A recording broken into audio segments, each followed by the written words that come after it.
एक सवाल जो इंसानियत की शुरुआत से ही हर दिल को सताता आया है। आखिर मरने के बाद आत्माओं के साथ होता क्या है? क्या इंसान सिर्फ एक शरीर है या फिर कुछ ऐसा भी है जो मृत्यु के बाद भी जिंदा रहता है? जब इंसान की आखिरी सांस चलती है, उसके शरीर के अंदर से एक हल्का सा बोझ उठ जाता है। कहते हैं कि उस वक्त आत्मा शरीर को छोड़कर बाहर निकलती है।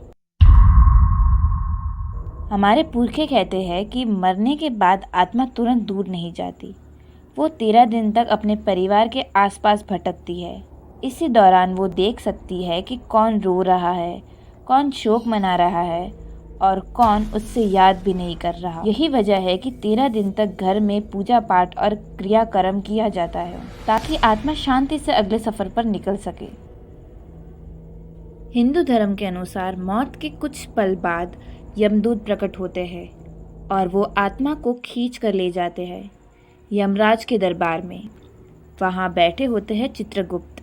उनके पास होती है एक किताब जिसमें हमारे हर जन्म के कर्म लिखे होते हैं।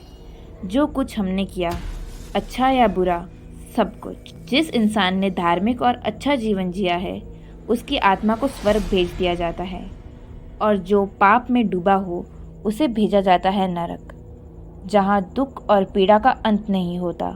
और फिर शुरू होता है एक चक्रव्यूह पुनर्जन्म का। एक नई जिंदगी, एक नया शरीर। अगर अच्छे कर्म हुए तो अगला जन्म बेहतर मिलेगा और अगर बुरे कर्म हुए तो अगला जन्म दुख और पीड़ा से भरा होगा।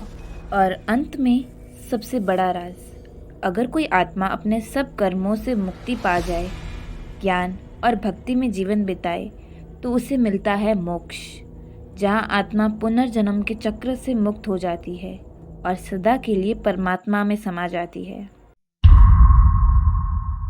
बुक ऑफ डेथ असल में कोई किताब नहीं, बल्कि स्क्रोल्स और स्पेल्स का कलेक्शन है।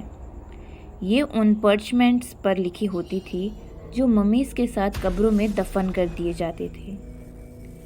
बुक ऑफ डेथ में 200 से ज़्यादा स्पेल्स लिखे गए थे। इजिप्ट की ये पुरानी किताब बताती है कि इंसान की मौत के बाद उसका सफ़र कैसा होता है। सबसे पहले आत्मा एक अंधेरी दुनिया से गुजरती है जिसे ड्वेट कहते हैं, और फिर वो पहुंचती है एक महान दरबार में। वहाँ बैठे होते हैं ओसिरिस, मौत के देवता। उनके साथ होते हैं और भी भयानक देवता और रक्षक। सबसे बड़ा कार्यक्रम होता है दिल को तोलना।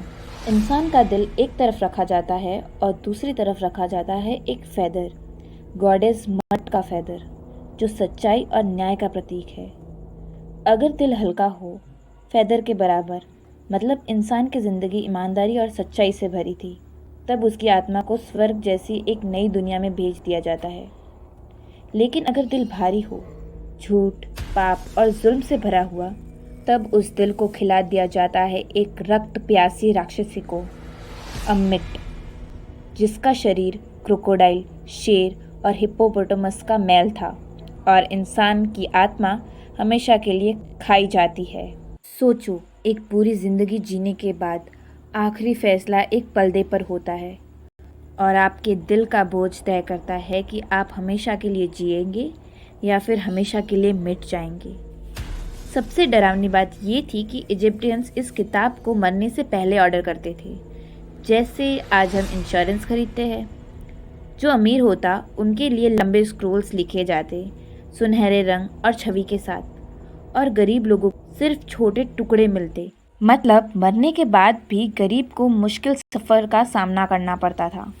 और वही साइंस के मुताबिक कुछ स्टडीज़ ये कहती है कि जब दिल धड़कना बंद कर देता है, तब भी दिमाग तुरंत बंद नहीं होता।